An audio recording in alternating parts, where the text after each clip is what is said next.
एक बार की बात है, एक छोटे से गांव में दो साहसी लड़के रहते थे जिनका नाम आरव और रोहन था, और एक चतुर लड़की थी जिसका नाम मीरा था।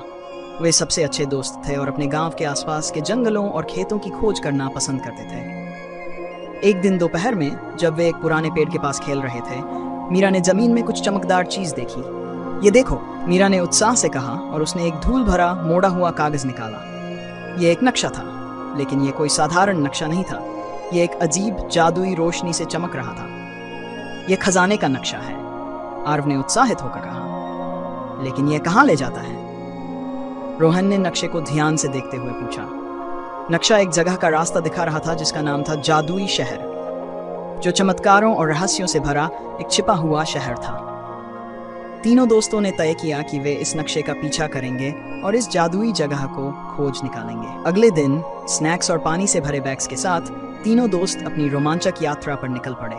वे नक्शे में दिखाए गए रास्ते का अनुसरण करते हुए घने जंगलों, चमकती नदियों, ऊंचे पहाड़ों को पार करते गए। रास्ते में वे बोलने वाले जानवरों से मिले जिन्होंने उन्हें मार्गदर्शन किया और जादुई शहर के बारे में संकेत दिए। एक रात जब वे तारों के नीचे डेरा डाले हुए थे, एक बुद्धिमान पुराना उल्लू उनके पास आया।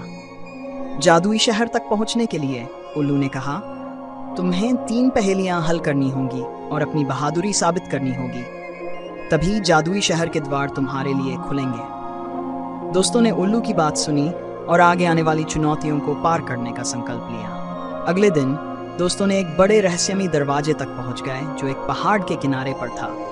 जैसे ही वे दरवाजे के पास आए, दरवाजे ने एक गहरी आवाज में कहा, जादुई शहर में प्रवेश करने के लिए इस पहेली का उत्तर दो। ऐसी क्या चीज है जिसमें चाबियां होती हैं लेकिन ताले नहीं खोल सकती?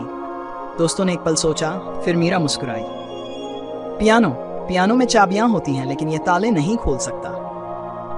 दरवाजा चरमराते हुए खुल गया और उसने चमकते पत्थरों से सजे रास्ते को प्रकट किया।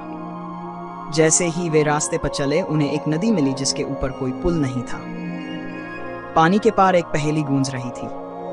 मैं बिना मुंह के बोलता हूँ और बिना कान के सुनता हूँ। मेरा कोई शरीर नहीं है, लेकिन हवा के साथ मैं जीवंत हो जाता हूँ। मैं कौन हूँ? रोहन ने गहराई से सोचा और फिर जवाब दिया, गूंज। अचानक नदी पर कदम रखने के पत्थर प्रकट हो गए, जिससे उन्हें सुरक्षित रूप से पार करने का रास्ता मिल गया।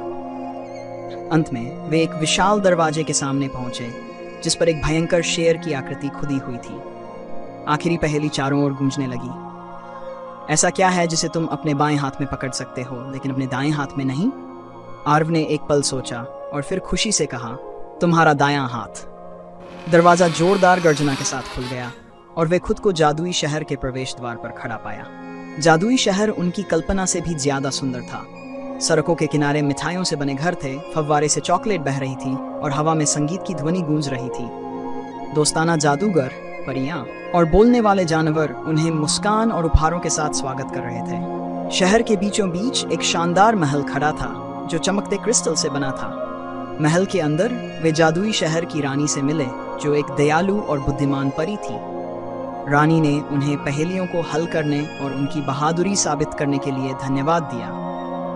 तुमने महान साहस और बुद्धिमानी दिखाई है, रानी ने कहा। इनाम स्वरूप मैं तुम तीनों को एक जादुई उपहार दूंगी। आरव को रानी ने एक जोड़ी जूते दिए जो उड़ सकते थे। रोहन को उसने एक ऐसी चादर दी जो उसे अदृश्य कर देती थी, और मीरा को उसने एक किताब दी जिसमें वह जो भी सवाल पूछेगी उसका उत्तर मिल जाएगा। कुछ शानदार दिनों के बाद दोस्तों ने महसूस किया कि अब घर लौटने का समय आ गया है। रानी ने उन्हें एक सुनहरी चाबी दी जो उन्हें कभी भी जादुई शहर में वापस आने की अनुमति देगी। दिलों में खुशी और अपने जादुई उपहारों के साथ आरव, रोहन और मीरा अपने गांव लौट आए। उन्होंने अपने अविश्वसनीय रोमांच की कहानी सभी को सुनाई, लेकिन जादुई शहर का राज केवल उन्हें ही पता था। उस दिन के बाद जब भी उन्हें नए रोमांच की जरूरत होती या अपने जीवन में कुछ जादू की आवश्यकता महसूस होती, वे उस सुनहरी चाबी का उपयोग करके उस जादुई जगह पर लौट जाते जिसने उनकी जिंदगी हमेशा के लिए बदल दी थी। हमारी कहानी आपको कैसी लगी? अगर आपको मजा आया तो लाइक और शेयर जरूर करें, और हाँ, हमें कमेंट करके बताना न भूलें कि आपको सबसे अच्छा कौन सा हिस्सा लगा। हमारे चैनल को सब्सक्राइब करें और बेल आइकन दबाएं ताकि आप हमारी अगली रोमांचक कहानी मिस न करें। जल्दी ही मिलते हैं एक और नई कहानी के साथ। धन्यवाद।